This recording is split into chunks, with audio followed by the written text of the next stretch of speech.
bukunya udah diambil? Ya. Bab 3 adalah Taman Nasional dan Situs Warisan Dunia. Kira-kira kita belajar apa aja sih ya di bab ini? Kira-kira kita belajar apa ya? Di bab ini Ibu ingin kita, karena judulnya Taman Nasional dan Situs Warisan Budaya, berarti kita hari ini belajar tentang legenda. Ibu ingin kamu tahu legenda itu apa sih?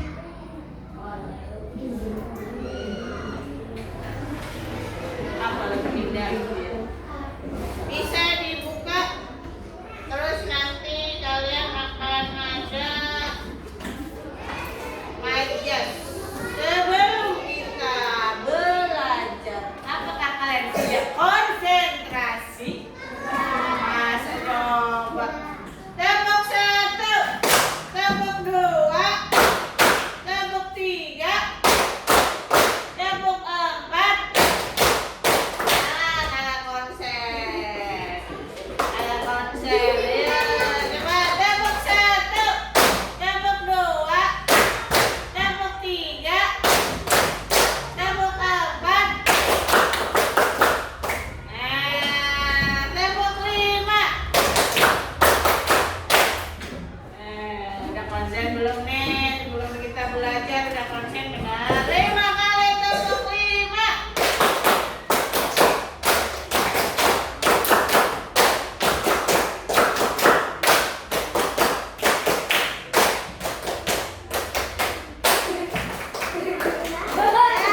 Kurang belum 5 Ibu mah. Ibu mah gak ngikutin harus 5. Kalian Ibu ngecek konsentrasi kalian udah apa belum? Sebelum kita ke materi, Ibu kita main dulu. Ibu punya permainan namanya kartu memori. Coba dibuka halaman 55. Ya? Udah buka? Halaman 55 itu ada nomor Taman Nasional, lagi lokasi dan fauna. Nah, Adril bisa tolong Ibu angkatin meja.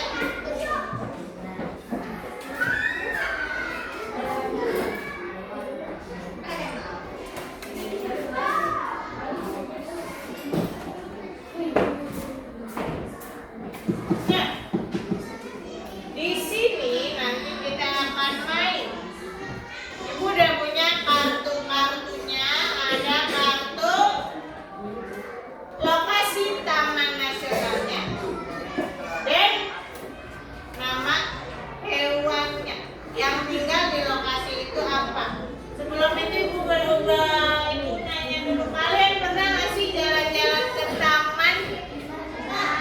Pernah nggak sih jalan-jalan ke taman? Tempat apa ya, museum? Taman di kita ada taman apa di kita? Candi. Nah, candi itu ada museum, itu adalah termasuk warisan budaya, warisan tentang itu. Jadi ini selain sayangnya candi jiwa nggak masuk di permainan ini ya. Candi jiwa sayangnya nggak ada di sini ya. Nggak ada lokasi tentang Taman Nasional karena candi jiwa itu termasuk cagar budaya tentang zaman kerajaan. Ini kita yang sekarang kita mau mainkan itu adalah Taman Nasional yang tempat konservasi alam untuk binatang-binatang yang hampir punah. Nah, cara mainnya adalah di sini Ibu ada beberapa. Nanti kalian berkelompok ya. Kelompoknya sama kayak yang kemarin-kemarin. Kelompoknya masih ingat kan anggotanya? Kalian main ke depan. Nanti Ibu akan buka kartu-kartunya. Yang sebelah sini adalah Taman Nasionalnya, dia ada di mana. Yang sebelah sini ada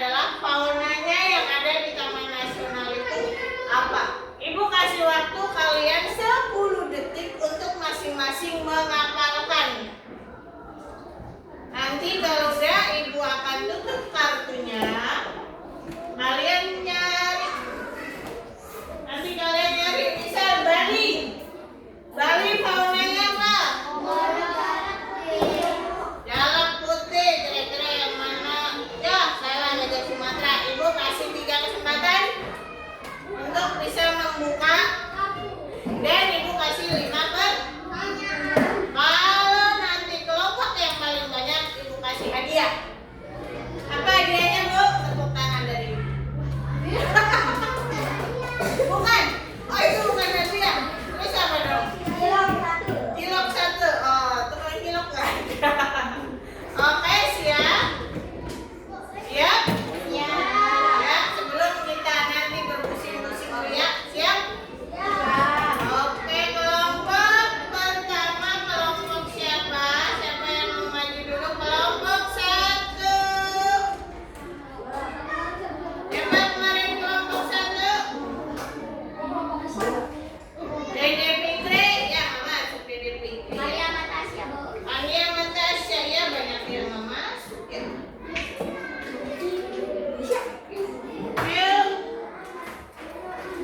Berapa? 5 kelompok 5 orang ya.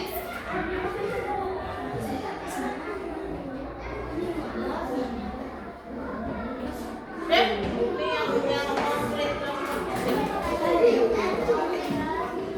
Oke? Oke, mari ayo. Udah, siapa lagi? 10, 9, 8, 7, 6, 5, 4, 3, 2, 1. Cepat. Ini mah ibu perlu butuh bantuan. Tian, tolong bantuin ibu Tian. Balikin Tian, guru Tian. Guru keingetin sama dia.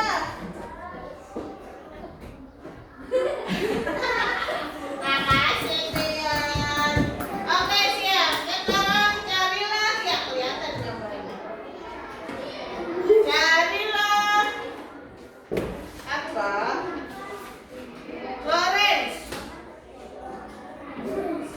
Lawrence itu lokasinya ada di mana yo? Lawrence, ini yang di sini Taman Nasionalnya. Ya, sekarang ininya mana bu? Itunya kawanannya mana? 5 detik. 5, 4, 3, 2, 1. Udah sempat. Thank you. Ada 1 lagi. Sekarang coba cari di mana itu Taman Nasional Bromo Tengger Semeru. Di mana yuk? Bromo Tengger Semeru. Baluran, itu baluran bentuk lagi. 5, 4, 3, 2, 1. Bukan, ini bukan yang itu yang setan. Pertanyaan ke? 3.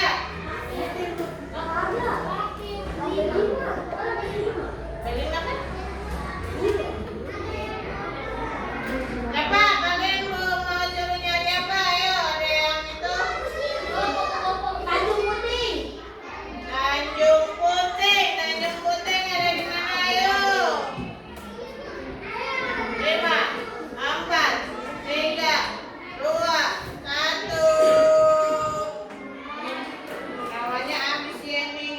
Ya, kalau dia main berapa sih nyawanya? 3 ya sebenarnya. Betul katanya. Tanjung Puting itu ada di Kalimantan Barat. Dan faunanya adalah orangutan. Oke, kelompok selanjutnya. Ini karena dia kelompoknya banyak yang gak masuk, jadinya dia. Lanjut. Kelompok 2 coba Mele, kelompoknya Mele, Arsyad, coba lagi. Ian, ada. Ya. Komplit udah gituin yuk.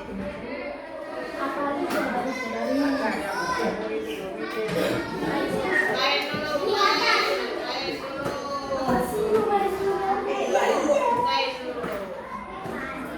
Lain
Udah.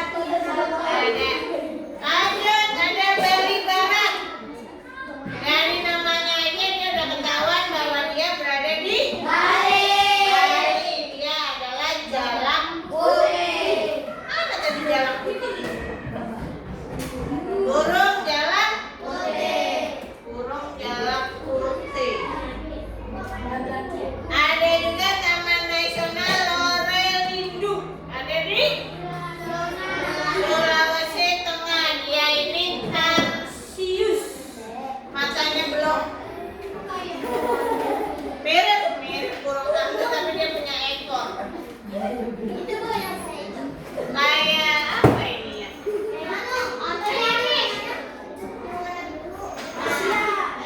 Kenapa warna biru? Koala, mirip koala tapi dia punya ekor. Lanjut. Ada Taman Nasional Bantimurung. Bantimurung ada di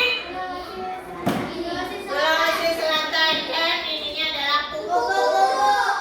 Orang kita aja jarang ya ada kupu-kupu di sini. Orang jarang bunga-bunga. Makanya nanam bunga. Lanjut, ada Taman Nasional Wakatobi. Ada di Sulawesi Tenggara, ada ikan Napoleon. Yang selanjutnya adalah Tanjung Puting di Kalimantan Barat.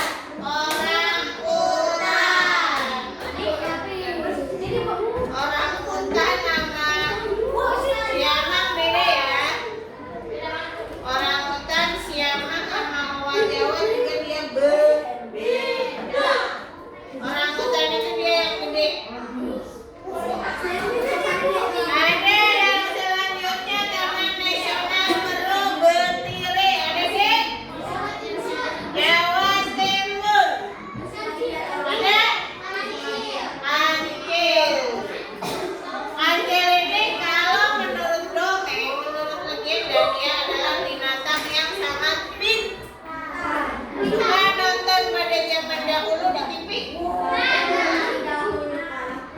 Ada zaman dulu kan ada ya cerita kancil. Lanjut, baluran Jawa Timur. Nah ini baluran ini yang kemarin bukan yang ada pre-wedding dress bakaran itu. Bukan, itu di mana dia? Banteng. Yang selanjutnya Bromo Tengger Semeru. Ada ayam alas.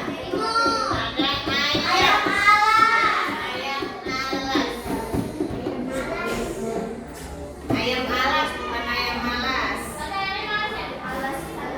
Lanjut, Gunung Gede Pangrango. Ada di Jawa Barat. Apa tadi? Jawa. Lanjut, Ujung Kulon. Jawa Barat ada badak bercula satu tapi bukan rhinoceros. Terus lanjut apa? Waikambas. Waikambas ada di Lampung. Ada Gajah Sumatera. Lanjutnya Kerinci Jawa Sumatera Barat. Dia ada siamang, tapi dia siamang ini lebih kecil daripada orang utan dan sepertinya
Jawab bareng.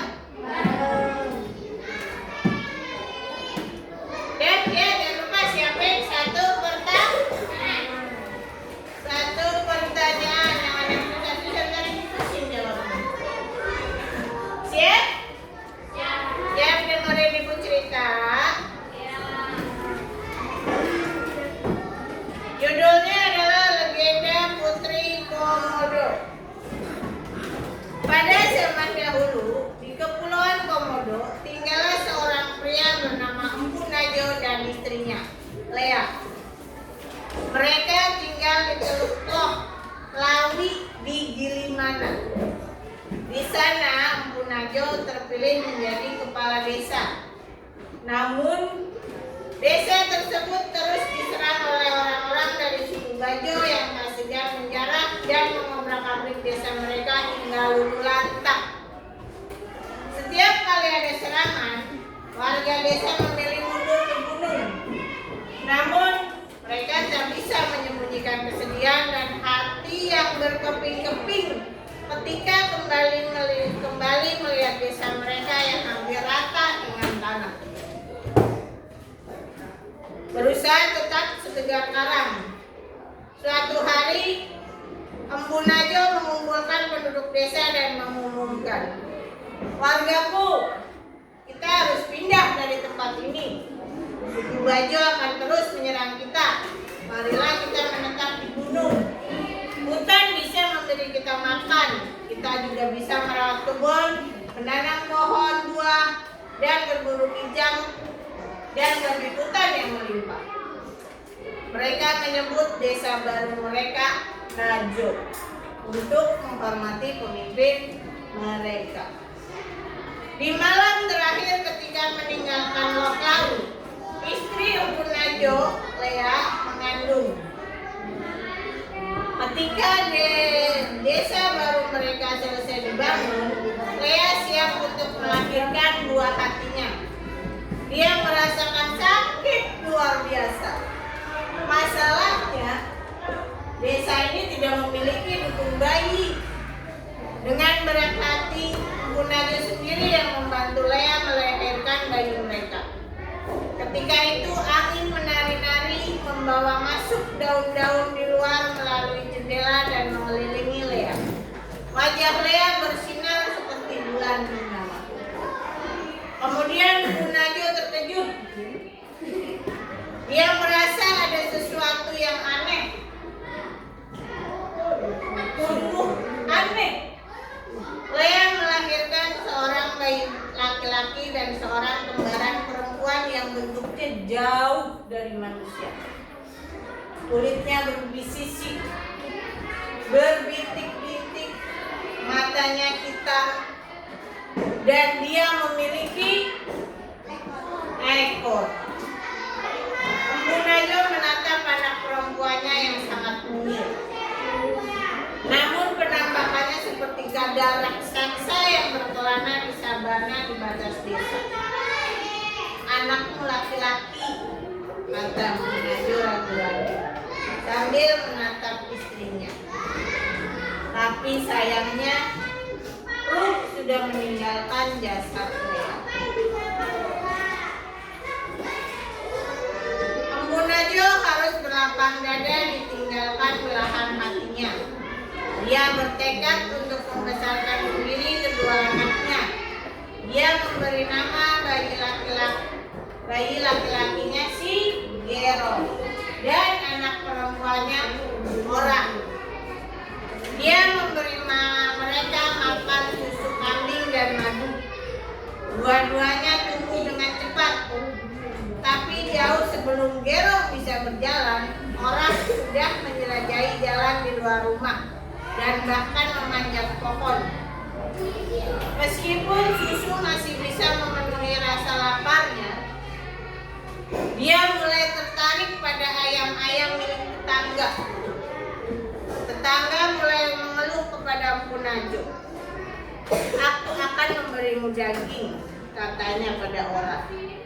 "Tapi kamu tidak boleh menyerang kambing atau ayam warga."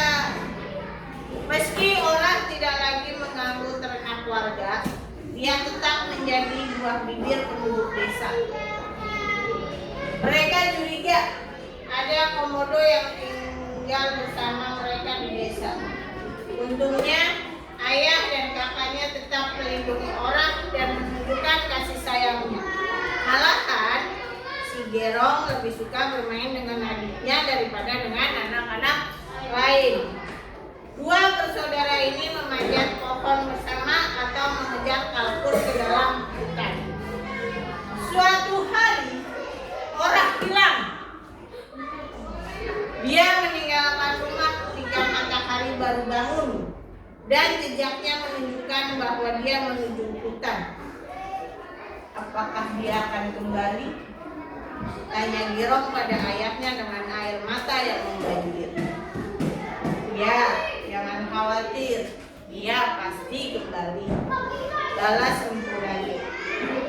Tapi dia sendiri juga tampak cemas. Orang akhirnya kembali ke rumah malam itu.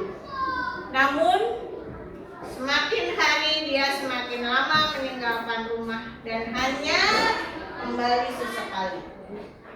Sampai suatu pagi, Gerong menemukan adiknya di tepi ranjangnya. Mereka saling menatap lama dan kemudian orang berpaling dan pergi. Si Gerong tahu bahwa kali ini orang tidak akan kembali. Tahun-tahun berlalu, si Gerong tumbuh menjadi pemburu yang berpengalaman. Tidak ada babi hutan atau kijang yang sanggup menghindar dari ujung tombaknya. Suatu hari, si Gerong sedang berburu di tepian hutan dekat dengan sabana. Ketika ia mendengar suara gemerisik di dekat sungai, dia melihat kijang jantan. Telinganya tegak dan tanduknya besar. Si Gerong pelan-pelan mendekat ke kijang tersebut dan secepat kilat melompat dari semak-semak dengan tombak yang terarah. Tapi tiba-tiba orang jajan. Dia merasakan ada sesuatu di belakang kakinya. Makhluk ini mulutnya terbuka. Mata hitamnya tertuju pada kijang yang tak berdaya.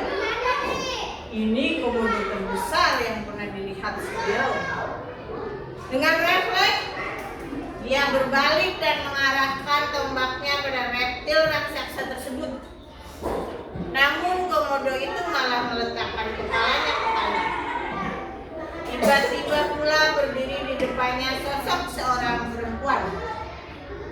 "Letakkan tombakmu, anakku," kata perempuan itu padanya. "Apa kamu ingin membunuh adikmu sendiri?" Mendadak semua kenangan masa kecilnya melintas di kepalanya dan si Gerong pun berlutut. Dia orang. Aku mengandung kalian bersama. Dia saudara kembarku," sosok perempuan itu berkata. Setelah itu, Gerong pun berpisah dengan adiknya.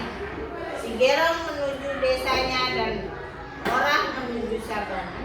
Semenjak hari itu, si Gerong dan orang-orang di desanya memperlakukan komodo dengan baik.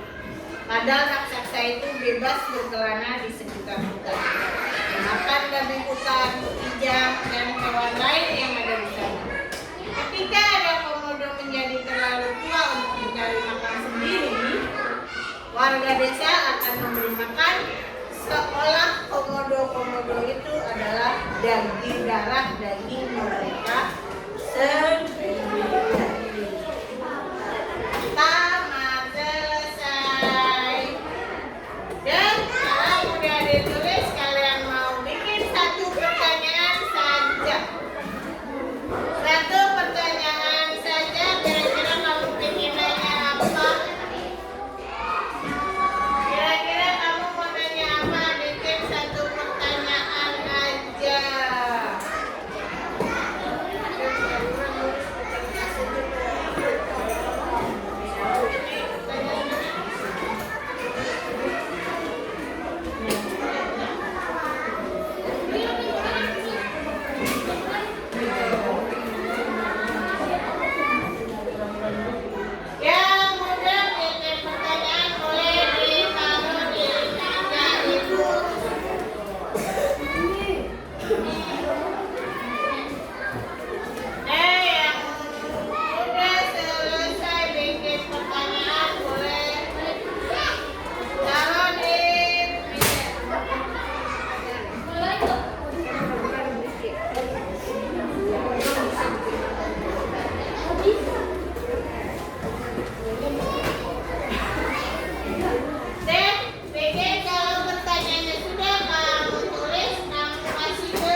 Udah selesai kan? Udah sini dulu. Udah selesai aku dulu ya.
biasanya ada cerita, kira-kira apa sih ceritanya?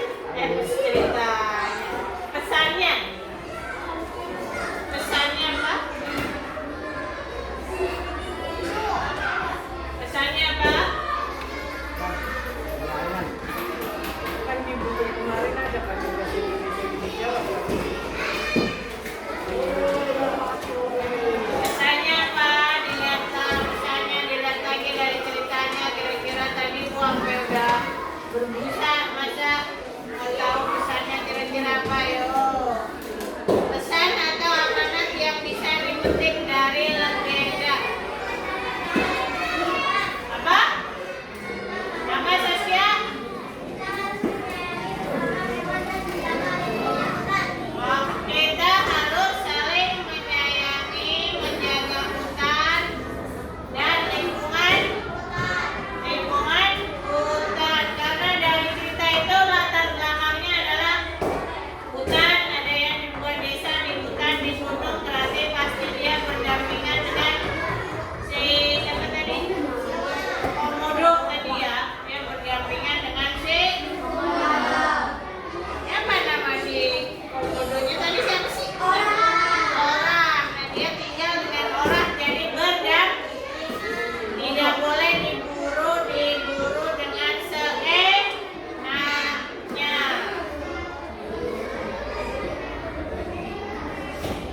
Sudah, dan kita melihat, coba di cerita yang tadi dilihat lagi bukunya, ada yang ada yang diwarnai kuning-kuning nggak? Ada. Itu adalah bahasanya bukan bahasa biasa. Bahan itu apa sih Bu? Oh, ada tahu-tahu ada buah hati, lulung lantak, itu adalah bukan bahasa kita sehari-hari ya. Coba sebelum kita bahas yang berwarna kuning, kita lihat halaman 61.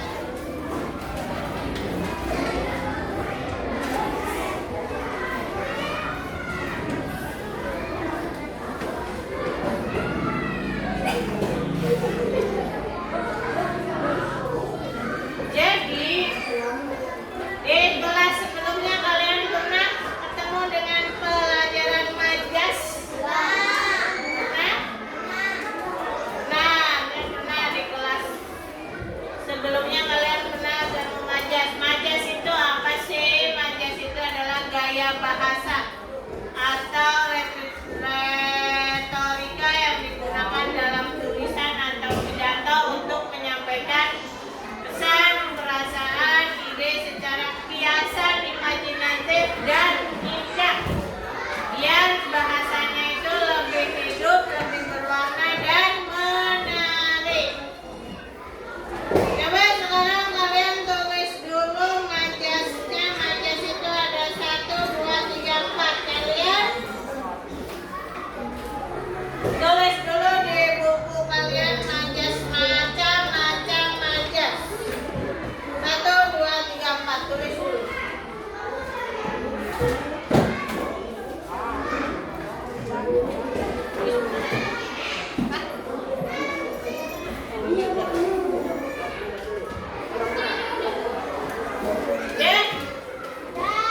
Ya, kalian tulis dulu. Kalian tulis dulu. Ada berapa? Tulis dulu majas itu ada berapa?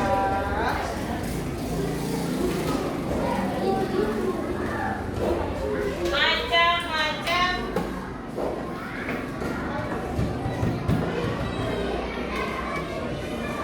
Majas. Ada berapa? Ada? Yang pertama majas apa? Majas metafora. Majas metafora itu apa?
Kenapa,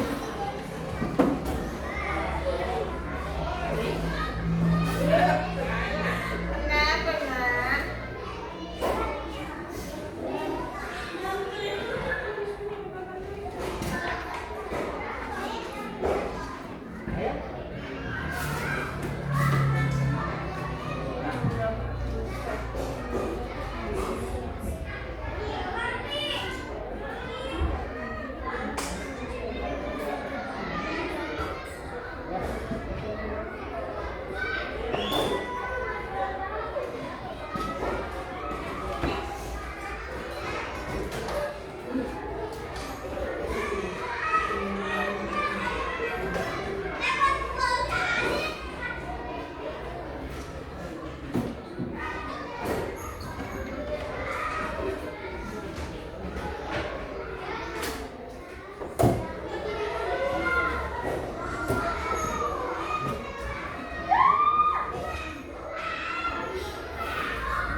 saya ada lampu petroma di muka kan nggak mungkin kan? Itu adalah asosiasi. Bagaikan bersinar matamu indah seperti bintang kejora. Bintang kejora di mata kan nggak mungkin. Maksudnya adalah matanya indah. Yang ketiga ada majas personifikasi. Ia adalah menggunakan sifat-sifat benda hidup pada benda mati. Contohnya pohon nyur melambai-lambai tertiup angin. Masa ya pohonnya lambai-lambai beneran nggak mungkin kan? Angin menari-nari.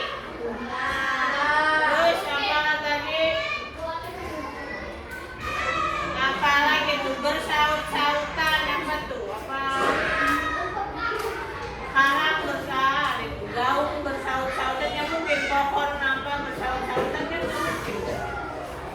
Pokoknya ya kalau personifikasi adalah benda sifat benda hidup untuk benda mati. Yang terakhir adalah majas hiperbola, menyampaikan sesuatu dengan gaya berlebihan. Ini lebay atau kata zaman sekarang mah terlalu lebay, alay. Contohnya, ayah bekerja keras membanting tulang demi memenuhi kebutuhan keluarganya. Tulangnya nggak pada dibanting-banting kan? Itu adalah artinya itu adalah ayah kerja keras. Entah itu dia dari pagi sampai malam ke pagi itu bukan dalam arti sebenarnya dia beneran membanting tulang. Itu adalah contoh 4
Majas apa yo?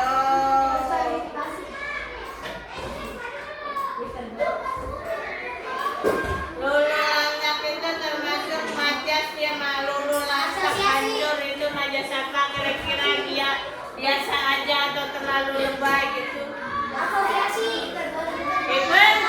Hiperbola luluh lantak itu kan artinya hancur sama sekali. Padahal makan paling masih ada kayak kejadian apa tuh? Pesantren musola yang ambruk itu dia luluh lantak, tapi kan masih ada puing-puingnya. Hiperbola. Boleh segitu hiperbola tuh.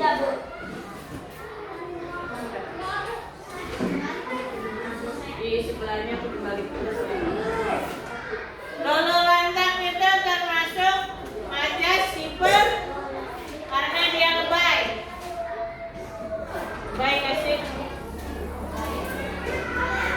Hati yang berkeping-keping. Sedih. Majas apa?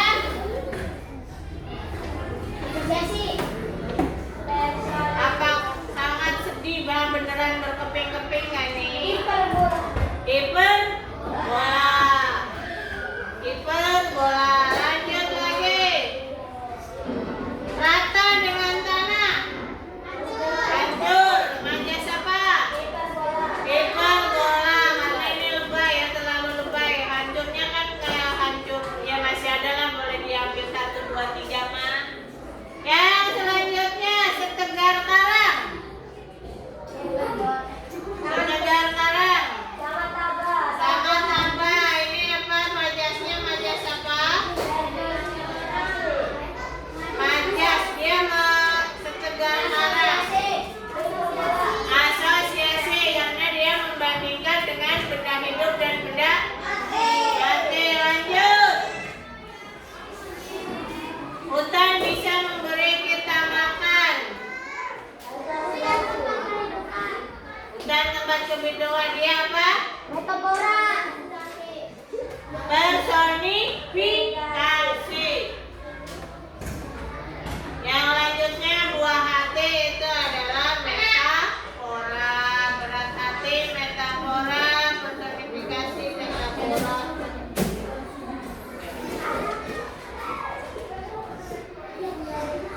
Sudah, yang terakhir adalah darah daging. Apa dia? Meta. Jadi yang harus kalian ingat itu, majas metafora itu adalah perbandingan dua hal yang berbeda. Asosiasi itu perumpamaan, personifikasi itu perbandingan, dan hiperbola itu berlebihan. Apakah kalian suka jajan coki-coki? Kalian kenal coki-coki? Kenal? Kenal?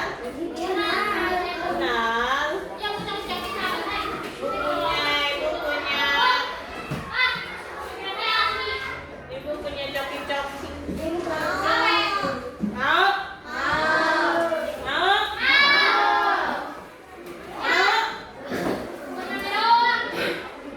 Oke. Di sini nanti kalian akan ibu kasih lembar LKPD macam-macam. Di sini ada majas metafora, asosiasi, personifikasi, dan hiperbola. Kalian ini ditempel di buku. Tempelnya boleh sebelah sini. Nanti kalian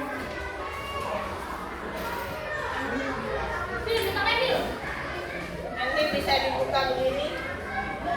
Setelah kalian nempelnya bagaimana, dan kalian boleh ibu traktir coki-coki.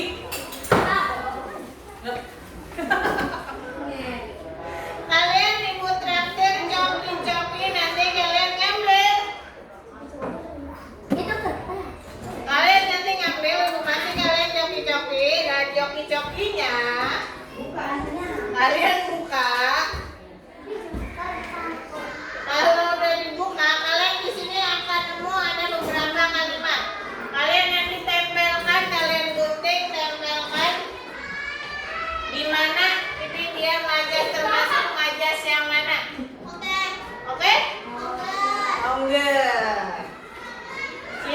Kalian joki-joki. Iya. Ya dong, satu anak satu aja dulu ya. Ini di sini kan nanti ada beberapa ya.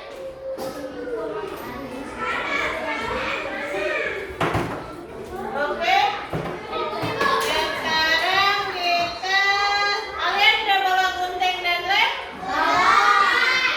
Kalian boleh ambil itu kalian nanti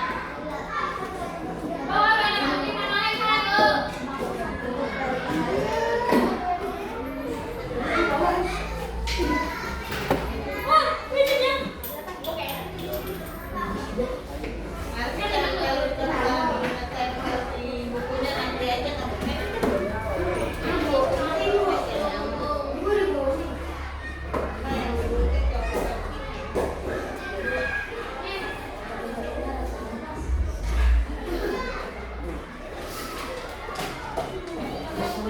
Dek, tempelnya nanti. Boleh ambil coki-cokinya satu-satu. Jajanan itu habis.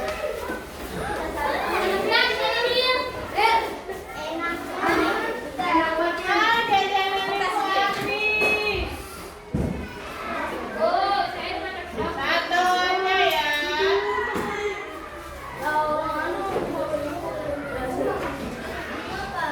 Kalian dibaca terus digunting dan ditempel di tempat mana coki-cokinya ketempel.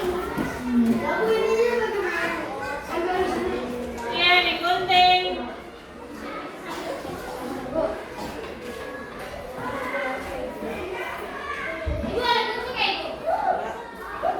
Misal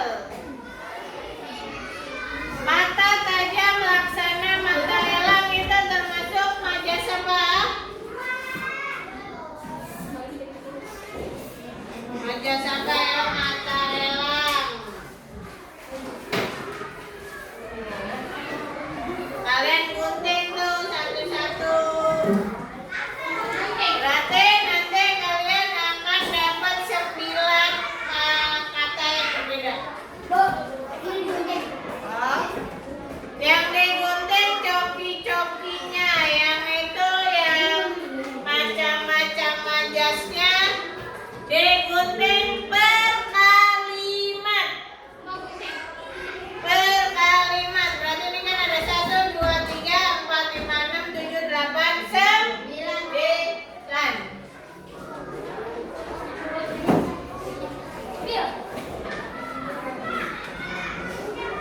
Digunting per kalimat, kalian baca dulu. Kalau udah dibaca, kalian gunting, kalian tempel di sini.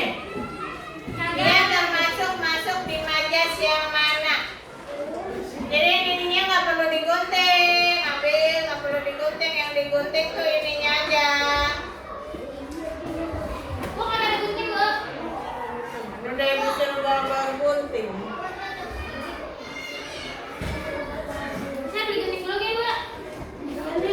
Gantian.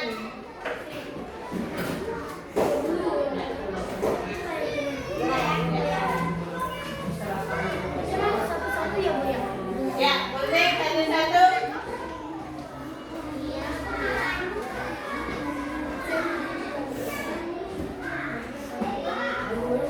Cepat nangis.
sesuaikan.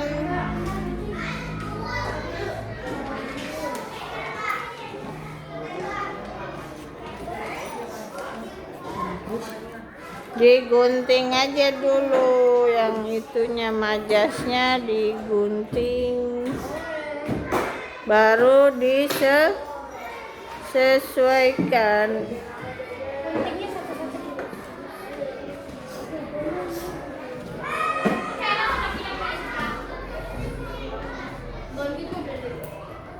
Coki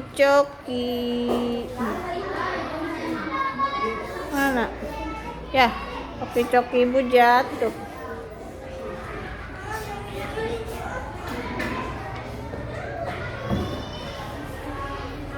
Kita bermain coki. Pantesan punya ibu hilang, ada di kamu. Bu, jangan Bu, ada isinya Bu, Bu. Ya, tempel. Nah, oke, ungger. Coba deh, Bil. Widih. Sekarang tinggal ditempel apa aja.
jendela.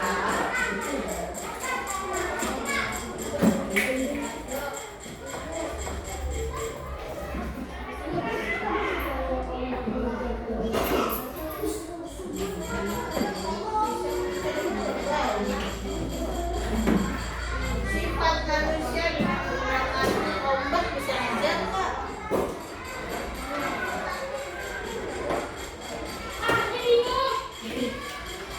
Majas metafora ini biasanya buah hati, buah tangan, darah daging, anak emas, bintang kelas. Kalau asosiasi itu bagaikan pasti biasa kalau asosiasi pasti dia ada bagaikan seperti laksana bak, pasti ada wajahmu cantik bagaikan rembulan, matamu indah seperti nah pasti ini kalau asosiasi. Kalau personifikasi perbandingan meletakkan sifat makhluk hidup pada benda mati.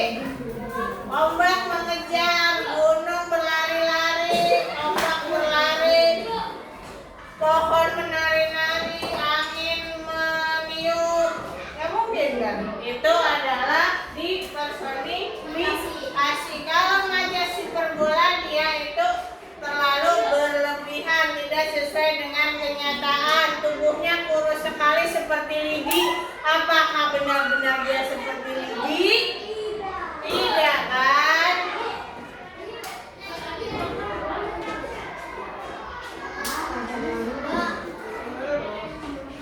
Tidak kan? Jadi dibaca dulu di sini kan udah ada tuh majas metafora perumpamaan dua hal yang berbeda.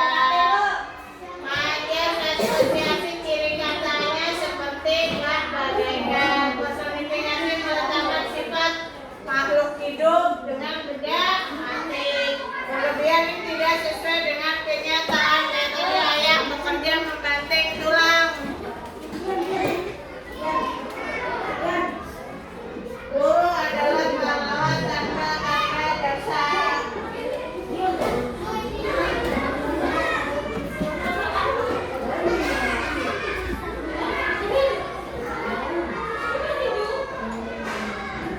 Pisau bermata dua hal yang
tutup mata sejenak, kalian bayangkan ke taman tadi itu kira-kira ke taman di tempat tadi legenda komodo. Kalau kalian kira-kira tadi hidup sama punya kembaran komodo itu bagaimana? Bisa dibayangkan kalian tutup mata sejenak, kira-kira zaman dulu itu nenek moyang kita nyuruh kita untuk menjaga lingkungan, menjaga alam itu untuk apa sih? Coba 5, coba tutup mata, tutup mata, tutup mata. 5, 4, 3, 2, 1. Ya, buka mata kalian. Kira-kira nenek moyang kita itu pesan kepada kita untuk menjaga lingkungan. Gimana cara menjaganya? Tidak boleh buang sampah terus apa lagi? Tidak boleh membunuh hewan secara liar, secara itu, apalagi hewan yang liar. Apalagi? Tidak boleh menebang pohon sembarangan, karena kalau pohon ditebang sembarangan, hutannya ditebang sembarangan, nanti bisa jadi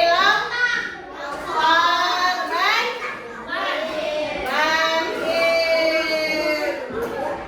Jadi kita harus menjaga warisan budaya kita yang udah ditinggalkan oleh nenek moyang kita. Nah, akhirnya pembelajaran kita hari ini selesai. Dan kita hari ini belajar tentang majas. Majas itu adalah ada metafora, asosiasi, representasi, dan hiperbola. Kalian tadi sudah bermain dengan coki-coki majas. Enak kan coki-cokinya? Enak. Enak kan coki-cokinya ya? Nanti lagi ya. Nanti kita bikin apa lagi? Enak coki-cokinya? Senang pembelajaran hari ini? Menarik? Oke, sekarang sebelum kita tutup, besok kita akan belajar yang tadi. Kalau hari ini kemarin tadi apa legenda Putri Komodo itu adalah cerita fiksi. Nah, besok kita akan belajar, minggu depan kita akan belajar fakta dan opini. Benar atau salah? Sekarang kita boleh dibereskan dan kita baca doa. Ya, dibereskan bukunya. Oke? Ya, duduk. Ditaruh di lasi aja, taruh di lasi. Taruh di lasi aja.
gampang ini gampang.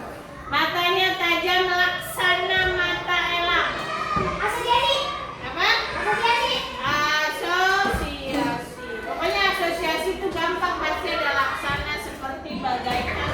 Kan matanya tajam laksana mata elang itu pasti asosiasi. Lanjut.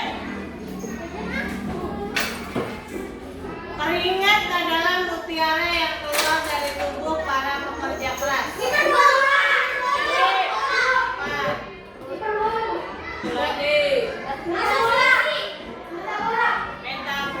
Keringat adalah mutiara, kan keringatnya bukan mutiara.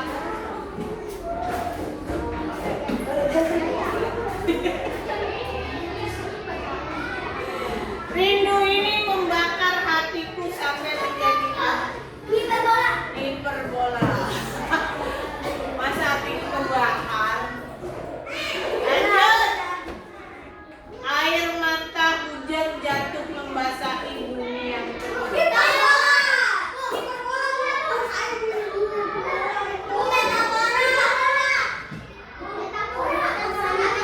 Baca personifikasi.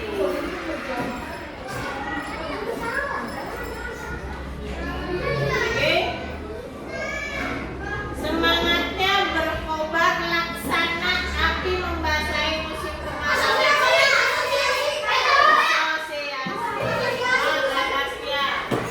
Pokoknya kalau udah laksana bagaikan seperti itu udah pasti, kalau ada kata itu pasti.